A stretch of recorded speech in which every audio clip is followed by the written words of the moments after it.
Heureux de retrouver Maxime Lapierre, l'agitateur. Comment ça va, Max? Oh, ça pète le feu ce soir, mon ami. Oh, parle-moi de ça.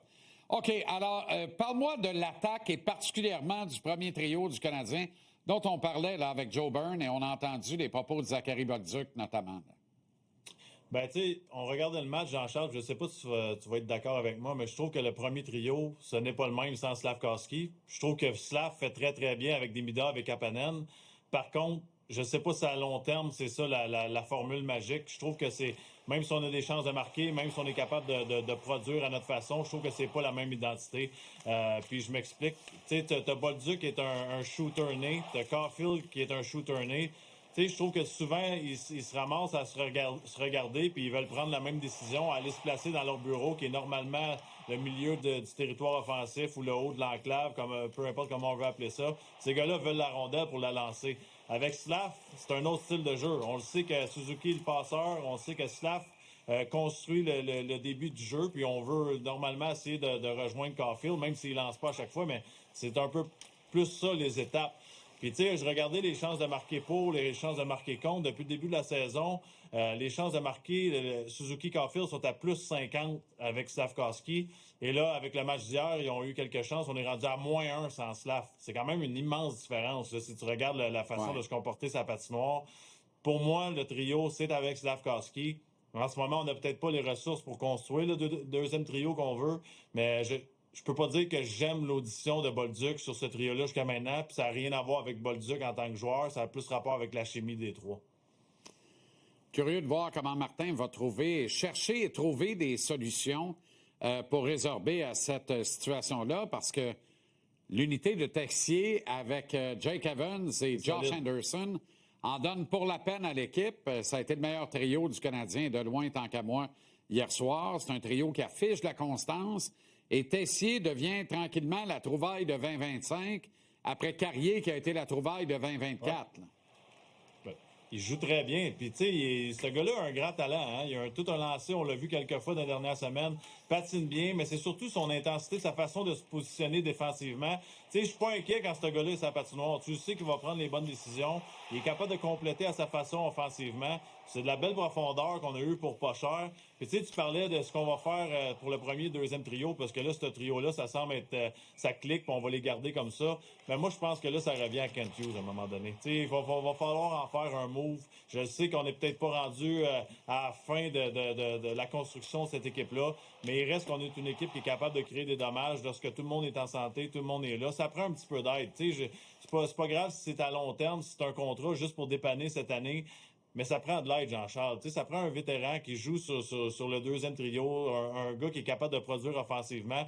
Puis après ça va changer tout parce que tout le monde va tomber dans la bonne chaise. En ce moment, j'ai l'impression qu'on cherche juste encore une fois à patcher des trous. Est-ce qu'on est rendu à échanger de notre jeunesse, notre noyau pour faire un move et paniquer? C'est pas ça que je dis, pas en tout. Je dis que des fois, il y a des joueurs qui peuvent dépanner sur une courte période de temps. Intéressant.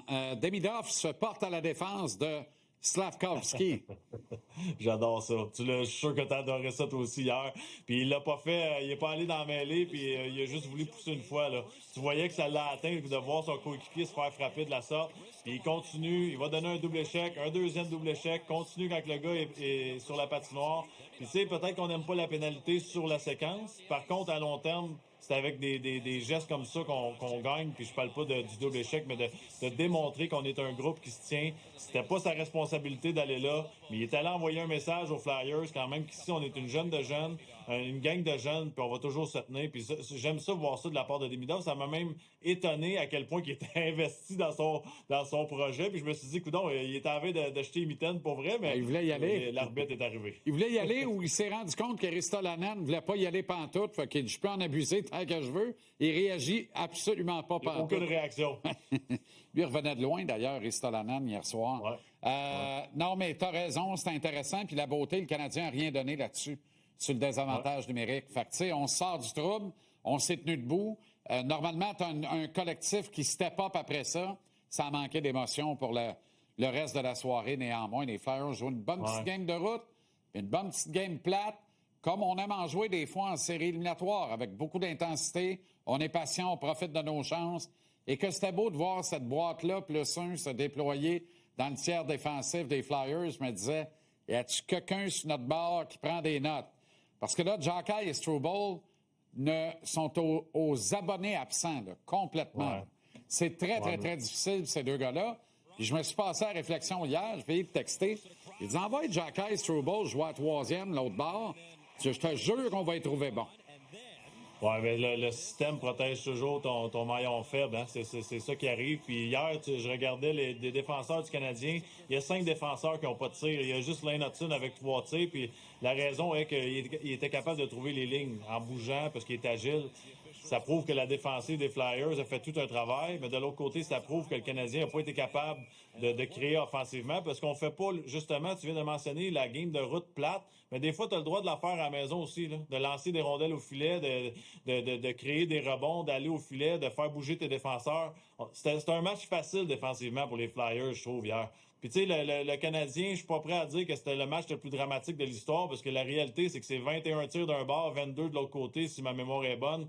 Puis, il y a eu des erreurs de la jeunesse qui sont normales à ce stage-ci. Demidov, son jeu à la ligne bleue, ça arrive, puis il faut apprendre. Puis, Fowler derrière le filet. Il reste que pour moi, c'est un match de 1-1 dans les circonstances. C'est pas le plus beau match. Il n'y a pas assez de passion. Mais à un moment donné, ça sera pas parfait tout au long de la saison non plus. Bonne soirée à la Poche Bleue, Max. Merci. Salut, mon ami. Salut.